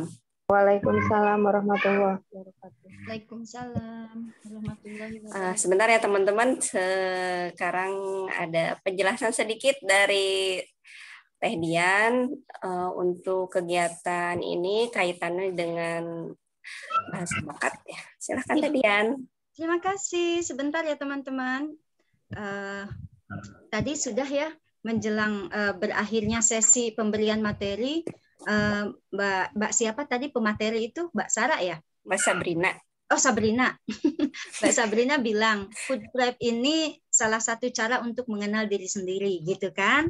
Nanti mungkin dari materi yang sebelumnya Mbak Rima sudah menyampaikan, silakan aktivitas yang tadi tuh. Food prep ini sebetulnya terdiri dari perencanaan menu, hemat dana belanja, mengoptimalkan bahan makanan agar tidak terbuang gitu kan. Maka semua bahan makanan yang kita beli itu betul-betul bisa dikonsumsi, betul-betul bisa diolah. Dari situ kan bisa ketahuan ya dari 4 kuadran. Saya suka tapi tidak bisa.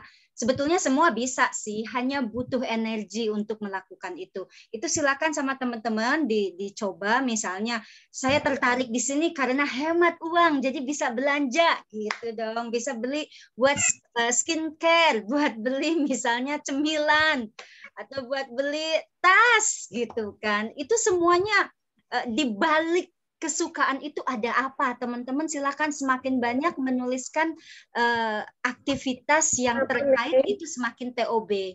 Nanti setelah selesai ada aliran rasa, nanti kita kembali lagi bahas tentang aktivitas dari kegiatan food prep ini, apa yang menarik bagi teman-teman. Lalu ini akan ada hubungannya dengan bahasa bakat atau tema bakat.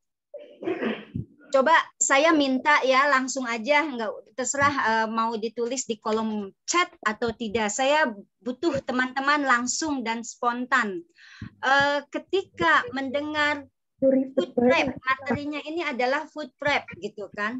Apa yang langsung ada dalam pikiran teman-teman? Tertarik, ini gue banget, penasaran atau apa? Silakan ditulis di kolom di kolom chat.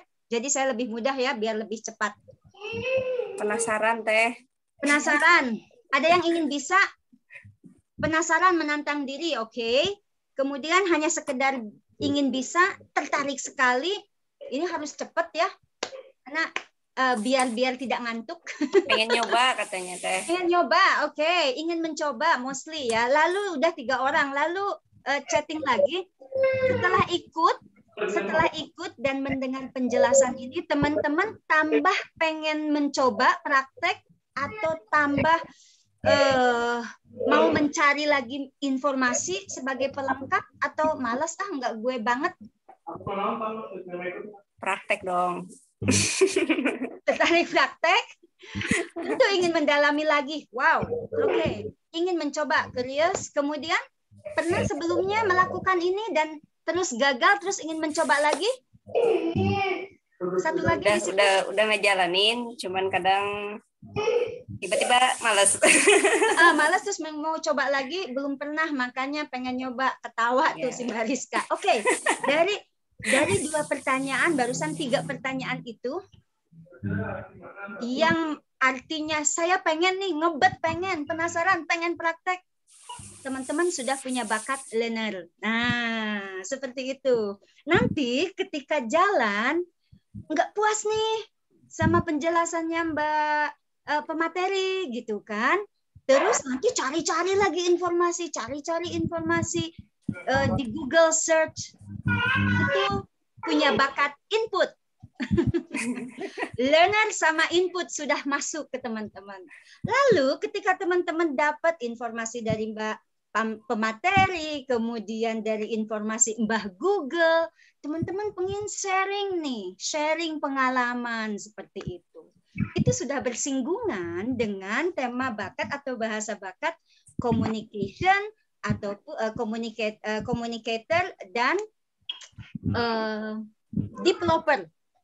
Nah, semakin sering lagi kan, semakin menggali lagi. Kemudian pengen saya mau posting di IG, mau posting di Facebook, mau di blogging biar menebar manfaatnya banyak, misalnya gitu. Cari teman-teman, kemudian bisa saling berbagi pengalaman. Nah, itu juga sama communication.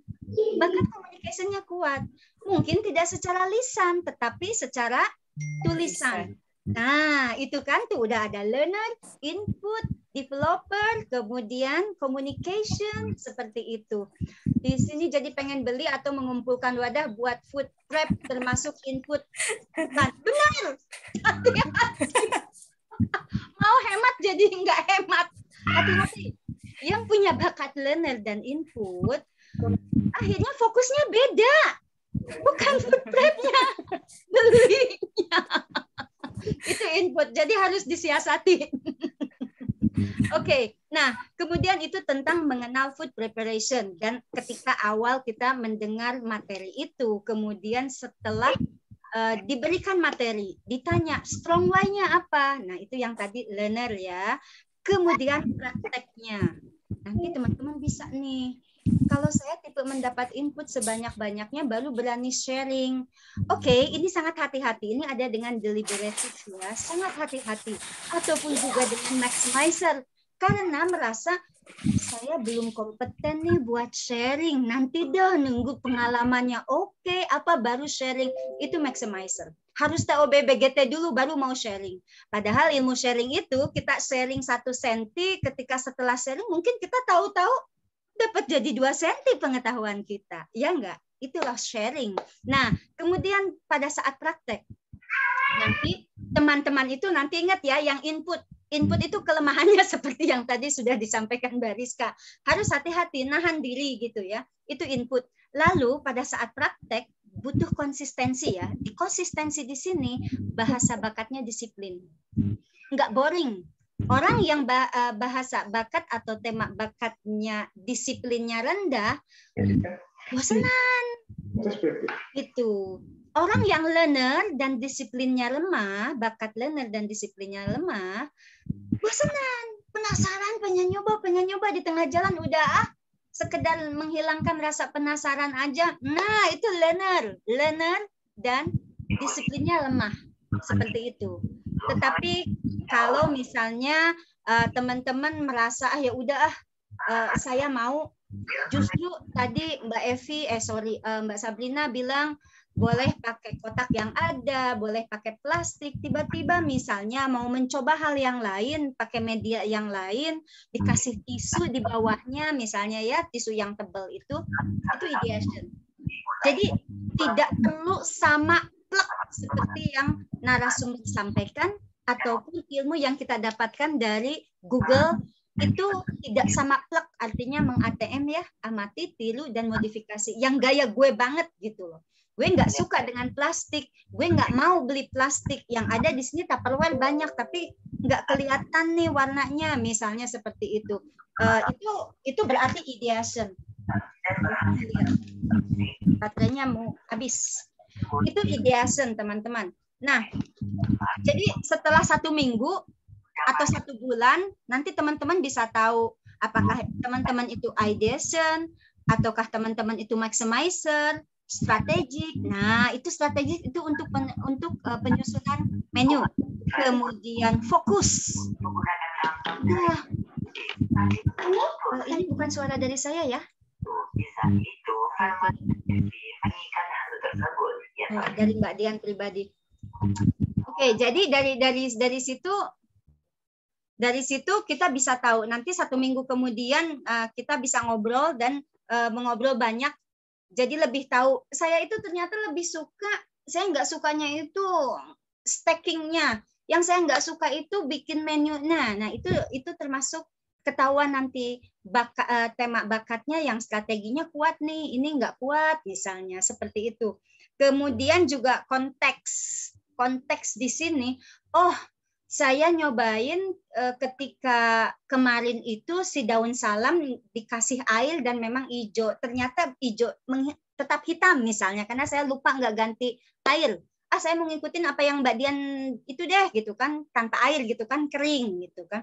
Ada orang nggak suka dengan daun salam kering, katanya kurang wangi. Tapi benar sih nggak benar itu, tetap aja wangi salamnya tetap ya teman-teman. Misalnya itu saya mau coba yang baru, tidak mau lagi terulang lagi kejadian itu. Saya ini disiplinnya lemah. Jadi pada saat saya harus ganti tiap 3 hari sekali air, saya mending cobain aja deh yang lain gitu, metode yang lain. Nah itu konteks. Teman-teman belajar dari pengalaman yang lalu dan tidak mau mengulang lagi kesalahan yang sama, itu konteks. Seperti itu. Oke, dari sini sekali lagi bisa ideation, developer, communicator, learner, fokus, maximizer, strategic, kemudian konteks, dan input ya di situ. Kemudian tahapan. Nah, di sini periksa stok makanan, daftar belanja, belanja berdasarkan daftar, menyimpan bahan makanan, itu lebih kepada analisa, kemudian kepada learner, dan kepada ideation. Seperti itu. Lalu mengurangi food waste. Nah, di sini teman-teman bisa lihat ya, yang mana yang gue banget. Gue banget tuh bikin menu. Gue banget itu food preparation-nya food waste misalnya seperti itu. Saya membuat menu oke, saya storing juga oke, tapi saya nggak suka nih untuk food waste-nya, ngolah kompos, meminimize sampah, saya nggak suka. Itu nanti harus dituliskan secara detail. Jadi dari kegiatan itu teman-teman bisa tahu tema bakat mana yang muncul. Begitu Teh Rina, itu teman-teman penjelasan tentang tema bakat di materi food preparation ini. Silakan Teh Rina. Atur nuhun Teh Dian untuk penjelasannya. Saya sukanya pas ke pasarnya katanya. Ya. Terus nggak keep lagi, nggak sesuai lagi belanjanya. Ya kan? Itu sih emak-emak banget. Ya, ternyata banyak sekali yang bisa kita gali cuman dari aktivitas itu ya, food preparation ini. Kalau saya pribadi sih sudah hampir setahun mungkin ya praktek prep, cuman ya kadang ada yang salah juga. Perlu banyak upgrade ilmu lah. Ada yang ditanyain nggak teman-teman terkait penjelasan Teh Dian tadi? Kalau nggak ada, kayaknya kita tutup ya. Soalnya di tempatnya Teh Dian kayaknya udah maghrib ya Teh? Belum. Maghribnya jam 7:08. Oh. Sekarang 6:30. Gimana teman-teman? Ada yang mau ditanyain atau didiskusikan? Bun, Mbak mau tanya, boleh? Boleh, Bariska. Sok, enggak. Kalau misalkan kita, apa namanya? Kalau saya pribadi, terkadang tuh hal yang belum saya suka, tapi pengennya itu tetap apa ya? Tetap melakukannya gitu. Nah itu. Karena udah tahu manfaatnya, terus ada outcome yang jelas gitu loh. Kalau misalkan kita melakukan itu bagaimana Bu? Itu learner. Learner itu orang yang segala pengen coba segala sesuatu. Terutama yang kita sudah tahu manfaatnya. Nah, pada saat jadi ibu pembelajar, learner itu bakat yang membuat kita sebagai individu yang pembelajar. Tetapi jadi segala sesuatu tuh tahu. Kalau kita tidak manage, segala hal kita tahu, tapi kita tidak punya expert di satu bidang. Karena kita tidak fokus. Belajar, udah bisa, udah aja. Belajar, udah bisa. Oh, gitu doang, udah. Terus aja. Enggak jadi masalah. Saya orang begitu. Saya tipe orang begitu. Terus input juga dua-duanya merah. Jadi memang enggak jadi masalah. Berbahagialah teman-teman itu berarti kan sesuai seperti apa yang diperintahkan oleh Allah untuk belajar dan belajar. Hanya sekarang tinggal fokus. Belajar tahu, oke, ini bukan gue banget, udah tinggalin. Cari tahu lagi yang benar-benar bikin suka. Sukanya jangan pembenaran. Akhirnya kena zona nyaman, pembenaran. Nggak mau terima challenge. Susah sedikit, siapa tahu sebetulnya susah sedikit itu adalah, justru di situ adalah salah satu yang menjadi visi hidup kita. Kan visi hidup kita ini masih rahasia ya. Tidak kan? Seperti itu. Nggak jadi masalah Mbak, itu pembelajar. Gitu. Jadi ketika merasa bosan, cari alasannya. Kenapa saya bosan? Oh, begitu. Tetapi ketika mencari alasannya kenapa, jangan pembenaran ya. Karena kalau udah pembenaran, banyak orang yang sudah ikut TMA jadinya pembenaran. Aku kan lemah di situ. Ya udah, gitu. Aku kan komen. Aku emang orangnya begitu. Sorry, gue nggak bisa berubah. Nah, itu juga pembenaran. Karena setiap bakat itu ada sisi negatif, ada sisi positifnya. Kalau kita pembenaran terus, suatu saat kita menyakiti orang lain dan kita merasa benar aja, emang gue begitu kok orangnya ceplas-ceplos, so what? Nah, itu adalah salah seorang yang sudah ikut TMA tapi fix mindset, pembenaran. Gitu. Jangan berlindung di bawah kelemahannya, Teh. Benar. Karena tema bakat itu bisa saling nutupin loh, meskipun tidak sempurna. Contoh, saya analogikan ke warna ya, Teh Rina. Kuning sama merah itu jadi warna apa? Teman-teman. Oh, ya warna apa? Kuning sama merah? Jadi warna? Oranye. Oranye. Ketika kita pengen ngegambar warna oranye, tapi kita nggak punya warna oranye, kita bisa dong warna kuning sama pink. Bisa nggak? Bisa. Kalau kita punya kuning sama pink, ya kita bisa. Jadi gradasi kan? Betul nggak? Atau misalnya kita punyanya ungu sama merah, bisa digabungin untuk dapat orange itu. Tinggal gradasi kan? Betul nggak? Nah, sama dengan bakat juga. Ketika kita tahu, saya bukan tipikal orang yang suka sering-seringan ngomong di depan umum. Public speaking saya nggak suka. Tetapi kalau misalnya apa yang disampaikan itu saya tahu, pengetahuan saya ada, mumpuni di situ, kemudian karena bakat saya ini communication-nya kuat, communication kuat, kemudian developer-nya kuat, dan ilmunya untuk ini ada, nggak jadi masalah. Saya nggak malu. Karena sebetulnya saya nggak suka risih kalau untuk jadi pusat perhatian. Tapi kalau jadi pembicara begini kan jadi pusat perhatian ya. Saya nggak risih. Karena yang saya kedepankan itu bukan jadi pusat perhatiannya. Kedepankan itu adalah 1, pengetahuan saya, 2, bakat developer saya, 3, bakat communication saya, 4, ya positivity saya gitu loh. Saya istilahnya nggak ada lu tuh nggak rame gitu orangnya, mau sedih mau apa ketawa dulu. Nah, itu analogi dari gradasi warna. Jadi nggak usah khawatir. Jangan merasa terintimidasi dengan bakat yang teman-teman miliki, sekalipun itu rendah atau lemah. Gitu. Iya. Ada lagi yang mau didiskusikan? Ada lagi? Iya, saya juga sebenarnya kalau kayak gini nih di depan kamera tuh sebenarnya nggak berani kalau dulu. Kalau disuruh Bu Rima tuh udah jadi MC itu nggak mau, cuman gara-gara ada ini ya jadi berlatih sih. Nah ini karena learner sama, saya tidak tahu ya, bisa jadi ini karena learner sama responsibility. Sama nggak bisa nolak teh. Oh, believe ya. Tos. Iya, believe saya nomor 1. Teman-teman bisa manfaatin Mbak Rina. Orang believe itu tanpa pamrih nolong melulu. Nah, manfaatin Teh Rina. Itulah. Pokoknya seru teman-teman ketika tahu kita jadi seru. Kita seru, serius. Dan jangan ya, saya tipik jangan.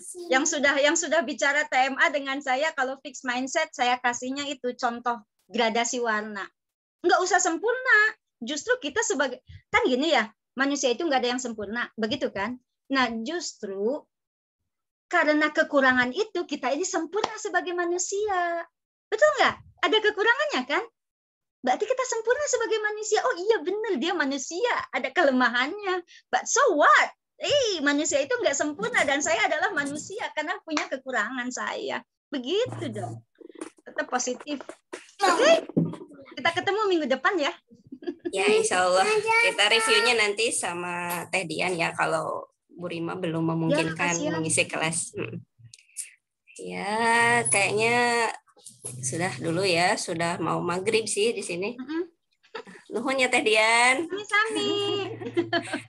Ya, teman-teman, makasih untuk kehadirannya sore ini. Semoga bermanfaat dan kita harus segera mencoba ya, biar kita tahu kita itu seperti apa di setiap kegiatan ini. Ya, saya akhiri. Alhamdulillahirabbil alamin. Kita doa keparatus majelis bersama-sama ya. Subhanakallah.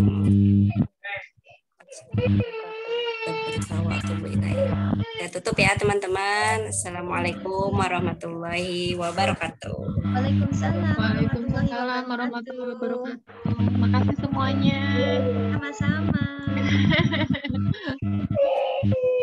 Ada yang nangis. Ya.